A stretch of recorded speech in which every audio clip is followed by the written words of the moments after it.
Hello and welcome to Desmond's Flicks. And today I'm joined by Deborah Voorhees.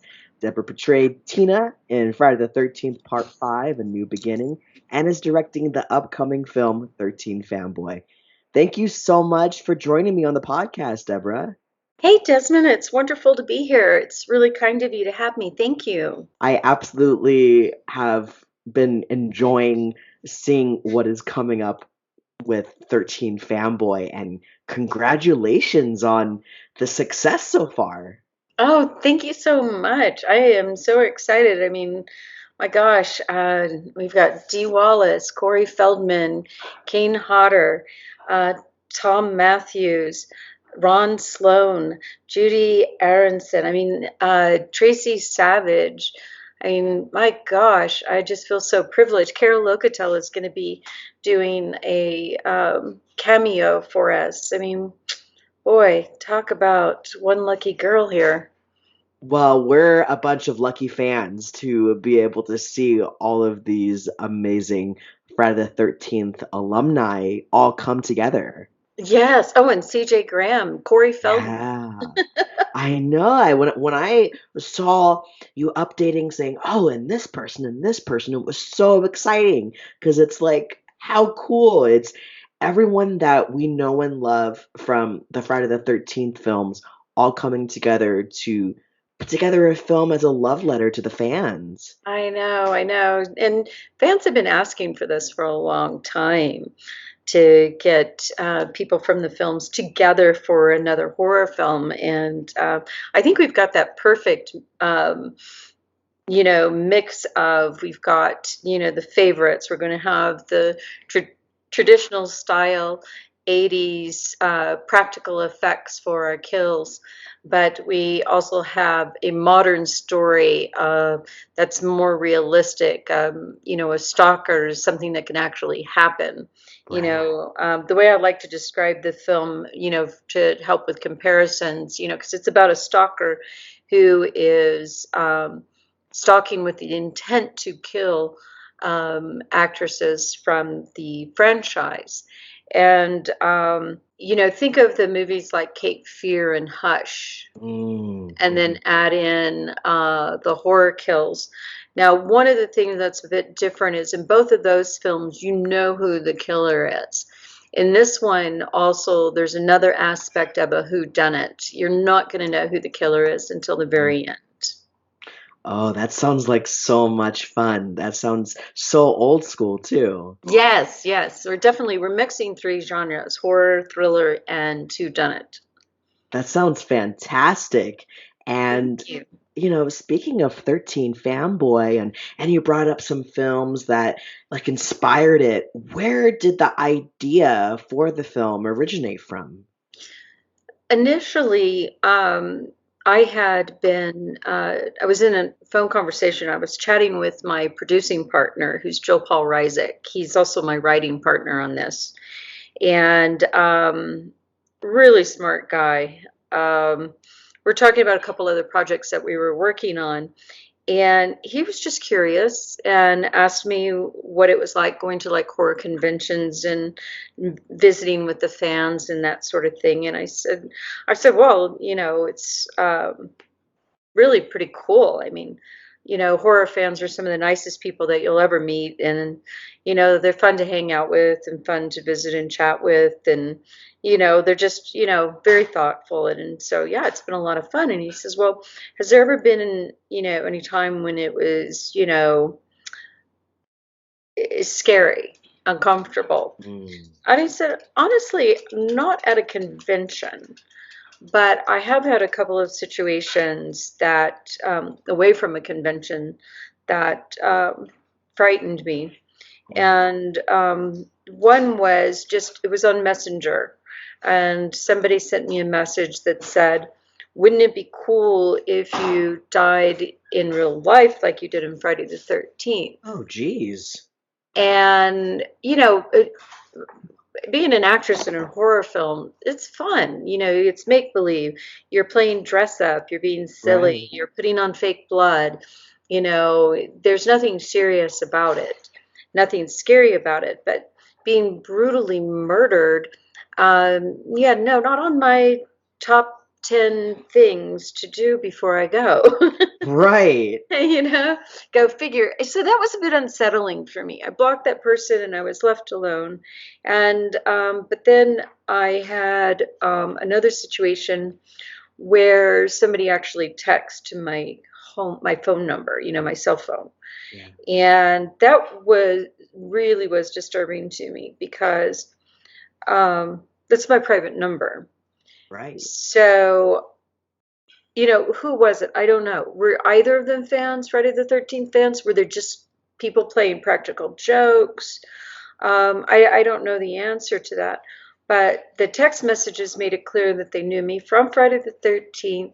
They meant me harm, and it said that they were watching me. He was watching me right then.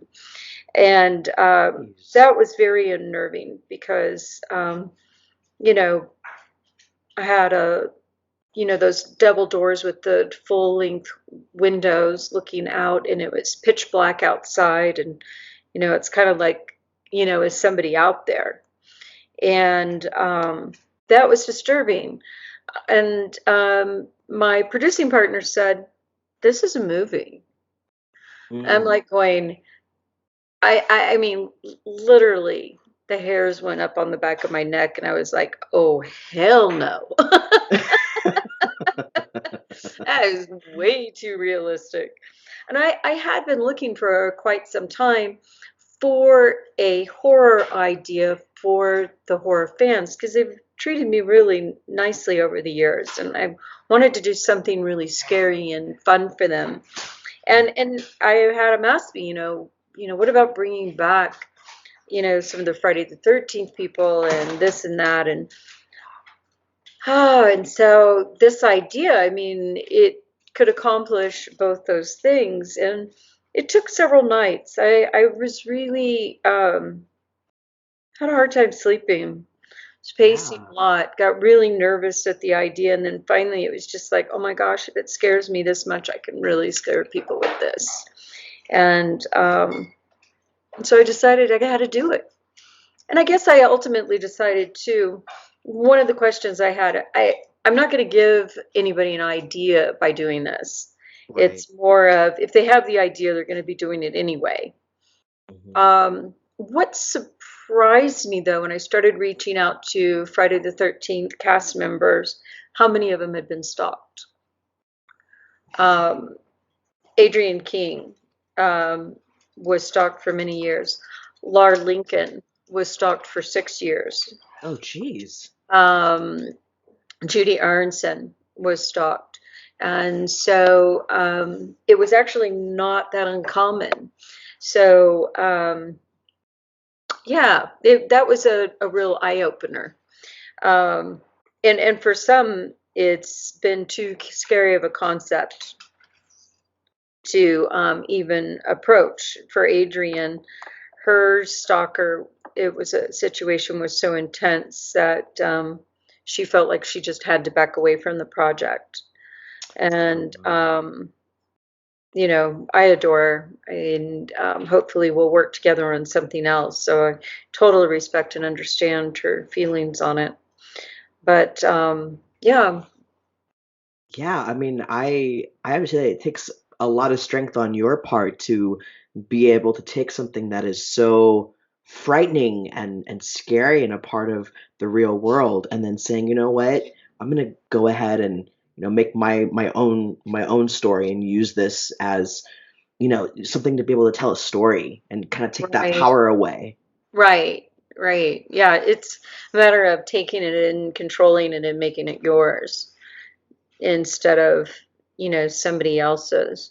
And everybody has different ways of dealing with the things that frighten them, and one's not right and one's wrong. Everybody Right. has different ways, but I just really felt like this needed to be done. I mean, because it honestly, until I was talking to my producing partner, I never verbally said that thing that was in the back of my head every now and again.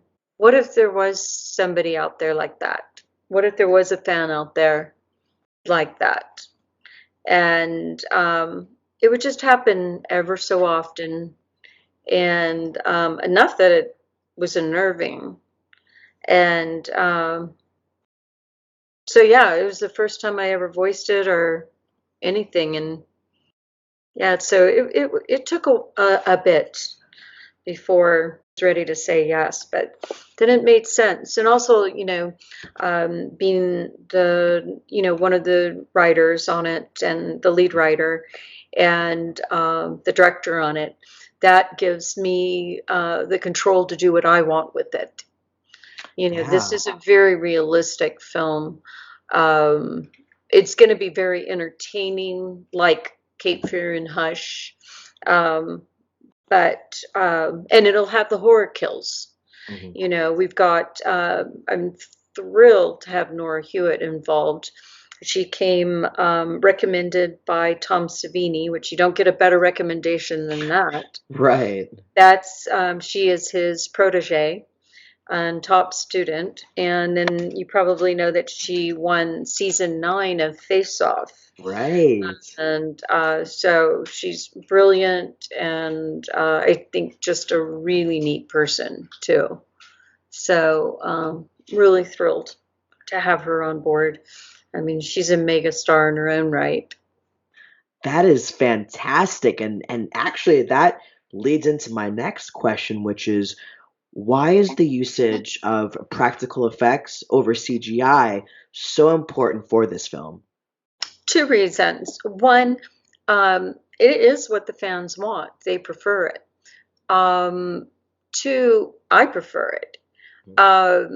When I look at the CGI, to me it looks flat. It lacks dimension. It lacks texture.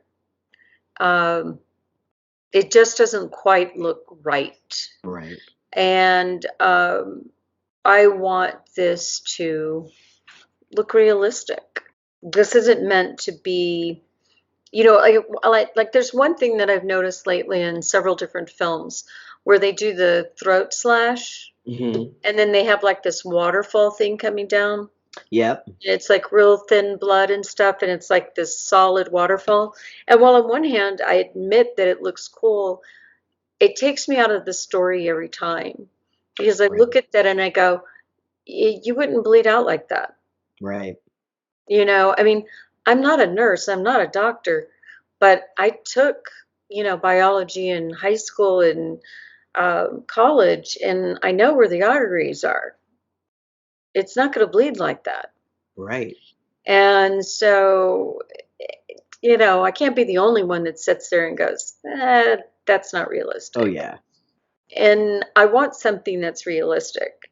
Uh, I'd much rather see two people in a really hardcore fight, that looks realistic, than to see people do superhuman things that it can't really happen.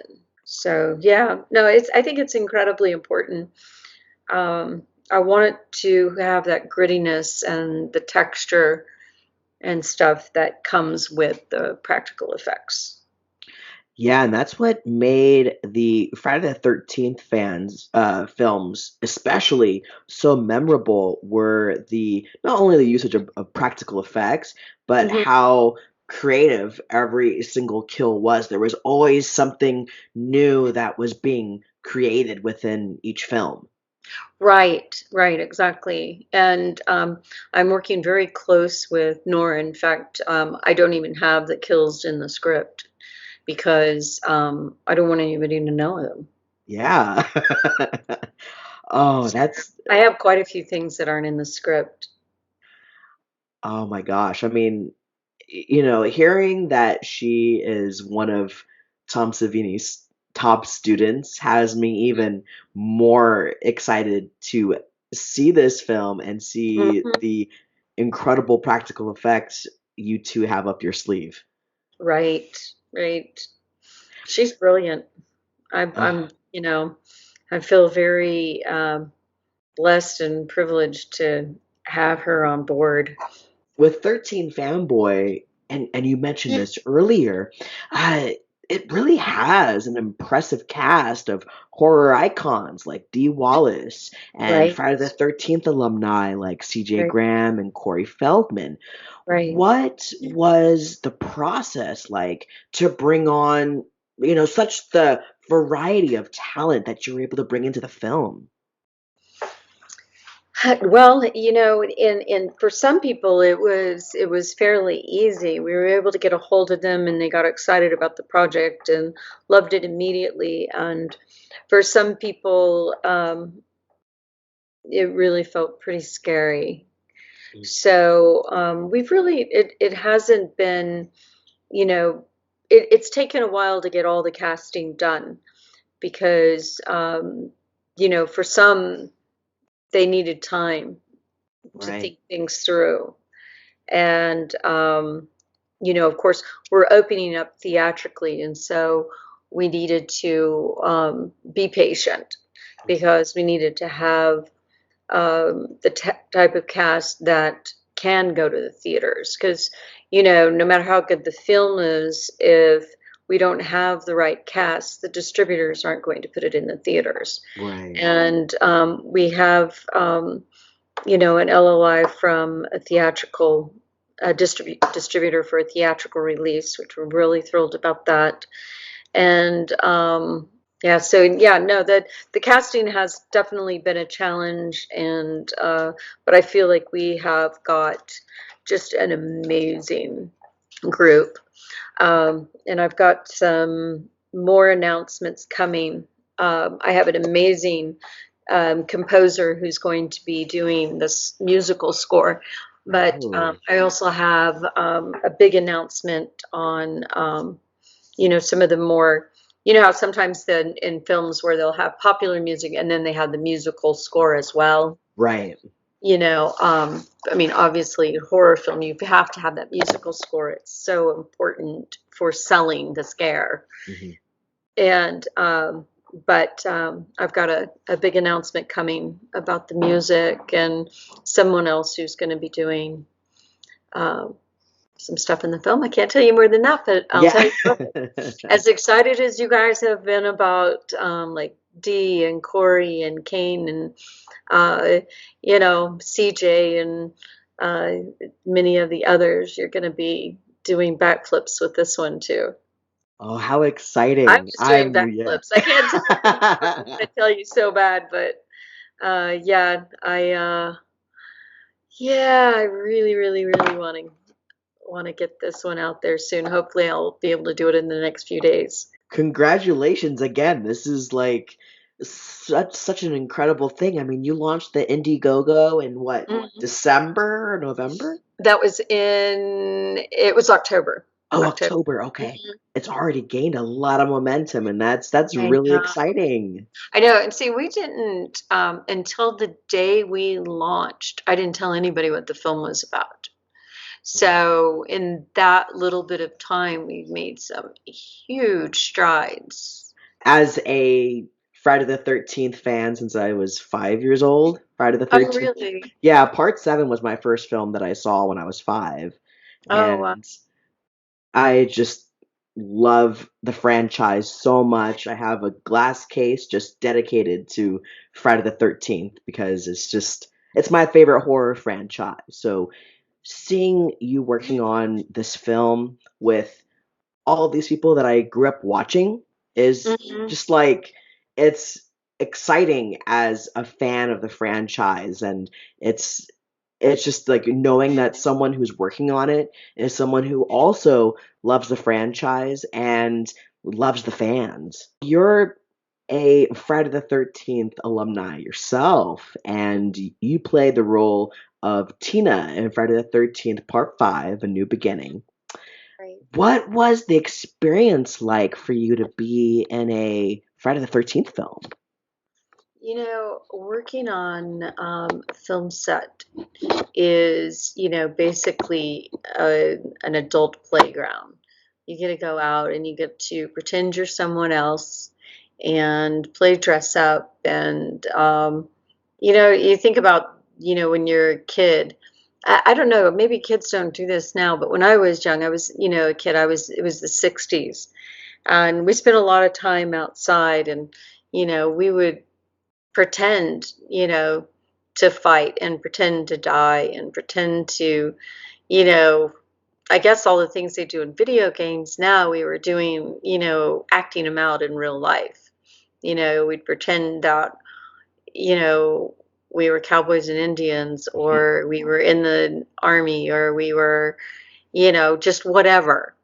Yeah. And so it's kind of like that. And, you know, yeah, just being in movies and stuff, it's fun. Uh, that's why I'm excited about people coming, and we're going to be able to do this in my sandbox. Yeah. Come on, kids, let's go play. Yeah, when you brought that up, that made me think of, I mean, I grew up in the 80s, and I would dress up as Arnold Schwarzenegger and act like I was in Commando or Predator. Right, there you go. See? See? Yeah. It's, And yeah. silly fun. I remember I had a horse, I'd go horseback riding, and I was in the Dallas area, and there was an outlaw by the name of Sam Bass, and he used to hide out in the caves around Grapevine Lake, and of course, we pretend that we were hunting Sam Bass horseback, looking for him, all that kind of fun stuff. Ah, yeah, those were the days. Yep. Yeah. And speaking of Friday the 13th Part 5, your kill is really memorable. Like that Yeah. is iconic. And what was that like, shooting that scene, and how long did it take? How long did the shoot take to get that done? Well, the first day that I was there, it was a 13-hour day. Now, of course, before I got there, I had to go in basically for prosthetics. What they had to do is they had to put this kind of like rubber like Mm, substance around my head, and it was very, very cold, and it gave you that terrible brain freeze mm, but you couldn't get rid of it. You couldn't just stop eating the ice cream. It was there. And basically, it needed to kind of take the shape of your face. I mean, it didn't like have to get hard as a rock or anything, but it had to, shape to it. And then they could take that off, and then they would use that to pour for the mask that would go over my eyes. And if may remember that right at the nose there was a little spot that looked like the nose yeah. was broken, so that little spot and everything. um, then once we got set, and even though it was just a very small thin piece, it was very complicated to get it on, and it took about 3 hours to do the makeup on it. It's possible it was less. Obviously it's been a while, so my memory may be a little bit faulty, but it takes quite a while, because you have to think about that there can be no line Mm, between that and your skin. And even though it was thin, it was still fairly thick. And so it really, you really have to work that foundation to keep the skin looking natural right. without it looking caked on. So it just took patience and time and slowly building those layers up until you had a natural looking face. And so then, and probably the hardest thing of that shoot was once they put the blood in the eyes. Even though I kept my eyes closed and there was a little bit of protection with the mask, it still seeped into the eyes, Mm. and it burned. It hurt. Ooh. Again, that was one of those scenes when I first saw that, and it was like, whoa, Mm-hmm. Roy is a badass. Yeah. Yeah, he And certainly was. so, what originally got you into acting, and how did you make the transition from actress to director? Well, When I was in Los Angeles in the 80s, um, I went out there specifically to be an actress. I would have told you, a year ago that I decided when I was, about 19 to become an actress. Because that's when I first got my first agent, and I was working at the Playboy Club in Dallas. And I got my first gig on TV on the television show Dallas. Mhm. But about a year, maybe a year and a half ago now, I was visiting my mom, and she had a box with some old stuff from my school. And there was a paper in there for me in third grade that said I was going to be a writer and an actress. Oh. And I was like, oh, how interesting. And so, and 'cause I've done both. And so, yeah, and then, I did acting for a while, and then you may know that I became a longtime journalist. I was at the Dallas Morning Mhm. News and the Fort Worcester Telegram. And, uh, gosh, almost, 2 decades later, I worked at some other publications too, like I was with the Shakespeare Standard, and then Modern Luxury Magazine and Front Desk Magazine. And so, shy of a couple decades, I went to get back into. I thought I would teach because I thought, well, this would be wonderful to give back, because I had some really pretty amazing teachers during my college years that I really thought, I'd really like to help out and, kind of give back to the community, to the world and stuff. And you may know that I was ended up being fired from two different teaching positions over Friday the 13th. Yeah, I read about that. It was very traumatic for me at the time, but it led me back where I needed to be, which is doing what I love the best, which is telling stories, and you know, and taking writing and turning them into pictures. Once I started doing that, honestly, I haven't looked back. I absolutely love that combination. I started out as a writer, and of just words. But once I started putting the images and stuff together, honestly, I was hooked. I knew this is what I wanted to do. And so once I, got my chops where I felt like I needed to, and I was ready, I knew I wanted to make a film for the fans. And so here we are. Oh, that's awesome. I mean, you've gone on a pretty incredible journey to get here. Oh, yeah, absolutely. I've lived a good life. I have no complaints. Ah, that's wonderful. Well, us Friday the 13th fans, we appreciate you so much, and very happy to see you, working on a film for the fans. It's really exciting. Well, thank you, Desmond. I really appreciate that. You guys, you're pretty amazing. And like you said earlier, the horror community is a really wonderful community. I've met the nicest people in the I horror community. know. I know. And it's funny, people do think that, it's got to be a bunch of people with the screw loose. Right. But they're some of the nicest laid back, most laid back people you'll ever meet. Yeah, I remember watching an interview with Robert England, and he said Hmm. it in such a way that it was like, oh, it makes sense that, watching a horror film is like a form of catharsis, and you get out all of your fears by watching this film that, you get to kind of live vicariously through these really out there characters. No, I think that's really true. I think that the one thing that we can really give um, the horror fans real props for is that they face, that human fear of death straight on. Hmm.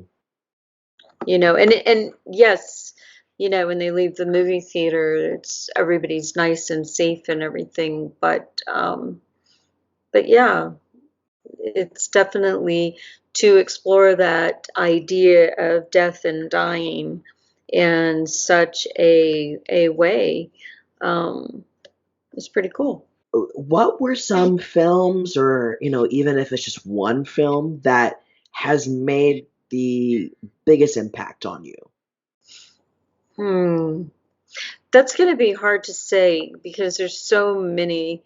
Um, definitely Hush and Cape Fear for this particular film I'm working on. Because this film is, horror, whodunit, and thriller. Right. And definitely pulling from thriller, and they are my inspirations for this particular film. Um, for a film that I just absolutely love and adore and can watch over and over and over again, and there's not many of them I can. Um, you probably know I'm a Shakespeare geek, but I absolutely love Much Ado About Nothing with Kenneth Branagh Uh, and Emma Thompson. It is just freaking brilliant.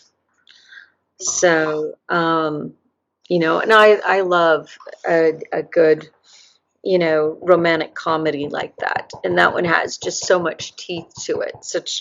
I like when there's fantastic sparring, and that that play film is just, full of fantastic dialogue. And I always actually think, I know very often horror fans don't like romantic comedies, but I actually think that they're made very similarly in that, as in a horror film, everybody knows they're going to die. right. But the question is how and what's going to happen. And so in the romantic comedy, it's the same thing. The characters are getting together at the end.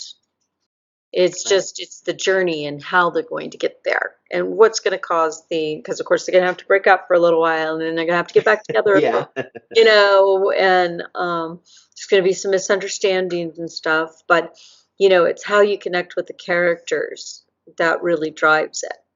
But then this is also one of the reasons that I really love the film that we're working on now, 13 Fanboy, is that it's very different. It's, Tom Matthews said, it's nothing you're going to expect. There's Ooh. so many twists and turns, it's going to blow your mind. I was like, wow, thank you. Well, when you brought up Kenneth Branagh, the first thing that came in my head was I love Hamlet when he did Hamlet. Oh, yeah. Um, oh, I love that movie so much, and I think Kate Winslet was in that film as Yes. Ophelia. Mm-hmm. Mm-hmm. Yeah, I used to read a lot of Hamlet as like a teenager, like on my Oh, off time, because I just right. loved, Shakespeare and um, especially Hamlet. That's my favorite, and Othello. Hamlet is an absolutely brilliantly constructed drama. Yes. I love the dialogue in that. I had a short called Hip Hop Hamlet. It was with a hip hop or a rap artist by the name of Devon Glover. He goes by the Sonnet Man, and he travels around the world to teach Shakespeare. And he did Hamlet's To Be or Not to Be speech, first in Shakespeare's language and then in his own language. And that was an official selection of Kenneth Branagh Shakespeare Film Festival in Stratford upon Avon, England. And Wow. that's definitely one of my very proud moments. And I went and I had a blast. Oh, I loved that's it there. awesome. Yeah, we ended up shooting a music video there. And then I went and shot him in some documentary type stuff. At some point, I've just been gathering it over the years as he's going through it. And at some point, we'll put together a documentary as we have enough time and stuff to kind of show his journey. Oh, I'm excited to see that. That sounds so cool. Thank you. Yeah, we're excited. He's a neat Yeah. guy, really neat guy. Well, that's as soon as you brought that up, it was like, wow, that's really creative to be able to look at, the way that Shakespeare wrote and his prose, and then being able to say, and now how can I be able to say this in my own way? That's Right, really creative. right. Yeah, Devon's a very talented rapper and a neat guy. I really admire him and I love his work. What can fans expect from 13 Fanboy? They can expect a great story with lots of twist. They can expect practical effects, stars, some of their favorite stars from the franchise, and some of their favorite horror stars from outside, like Dee. But of course, she was in Halloween. Right. And so, yeah, they can expect to be surprised and entertained. I'm excited. We're all excited for you, and eagerly awaiting to see the film. And again, I just want to congratulate you again on the success so far with the funding and getting all of this wonderful talent on board. Thank you. Thank you. Yeah, we're very excited. Of course, we also have private investors. We couldn't make this film Right. on the Indiegogo, but the Indiegogo is really going to help us get to do a lot of things that we want to.